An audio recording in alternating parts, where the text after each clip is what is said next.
Do you know that many women tend to be quiet, try to people please, avoid conflicts, fear arguments and criticisms? They keep their thoughts, feelings, and desires to themselves and struggle with communication breakdowns, which prevents them from having the happy relationships that they want. Hello, I'm GraceSOULutions, communication expert. Welcome to Communicates Happily Ever After video series. I will be sharing with you magic phrases that you can use that will help you to deal with communication breakdowns. Now, if you missed the previous 3 videos so far, where I talked about challenges, opinions or advice, the mood or the moodiness, where it deals with emotions, that's okay. You can always catch up with those videos later on.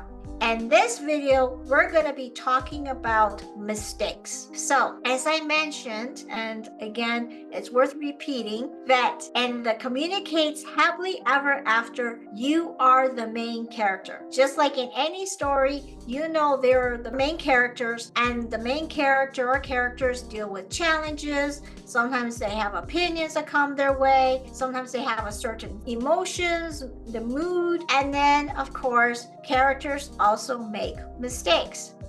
And so you, as the main character, likely will make a mistake. I certainly have made my fair share of mistakes, and I'm sure you have too. I don't know anyone who hasn't made a mistake. So here is a magic phrase that you can use when you make a mistake.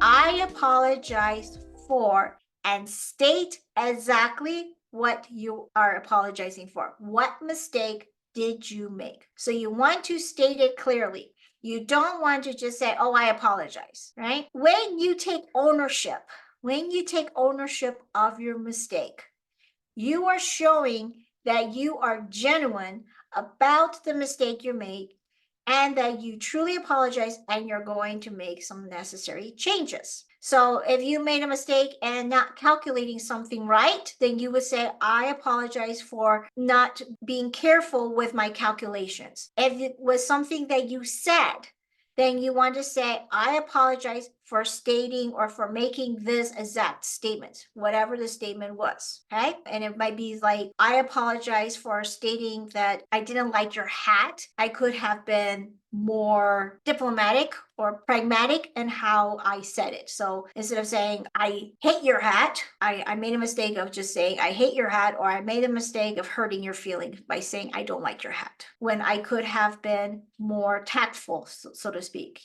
because certainly there's nothing wrong with a hat. Maybe what I'm trying to say is your hat just, the color doesn't suit you, something like that. But, you want to take ownership. So basically, if it's something you said, in this example with the hat, you could just say, I apologize for hurting your feelings, or I apologize for making you feel sad by stating that I didn't like your hat, right? You want to take ownership. So when you relinquish ownership, how does that look? Well, obviously you're too sensitive. I just meant it as a joke, or I can't believe you're feeling bad, and make it a, mountain out of a molehill by something I just said about your hat. I meant it as a joke, right? In that aspect, you've relinquished your ownership, and you're not sincere about the mistake or what happened, right?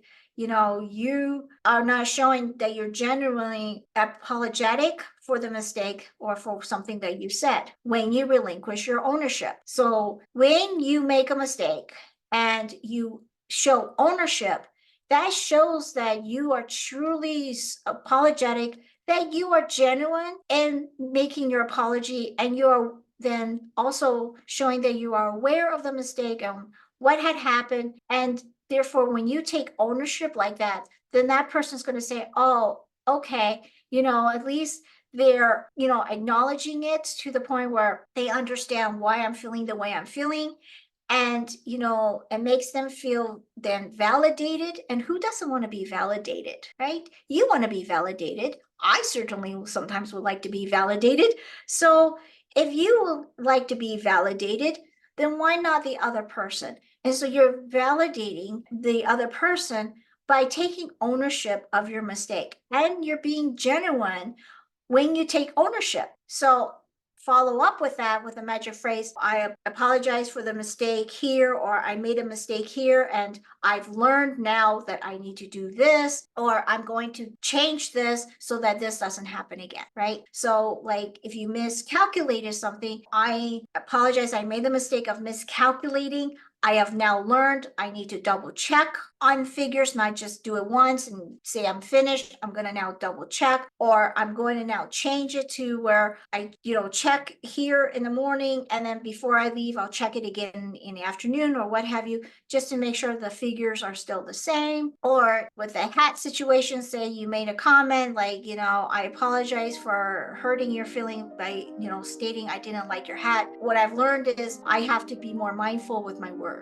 Follow up with the action. Once when you declared it, like I'm going to double check my figures, then make sure you do that. Make sure from then on out, when you do your figures, you're double checking to make sure that they match it, every single time. So when you make the mistake, main thing is make sure that you specifically state what the mistake was and you take ownership, right? And you can also follow up with what you have learned and what you will now do to change it so you can prevent the mistake from happening again. So that's the magic phrase. I made a mistake, I realized I made a mistake in this, or I made a mistake by doing this, and I'm taking ownership by saying I did it.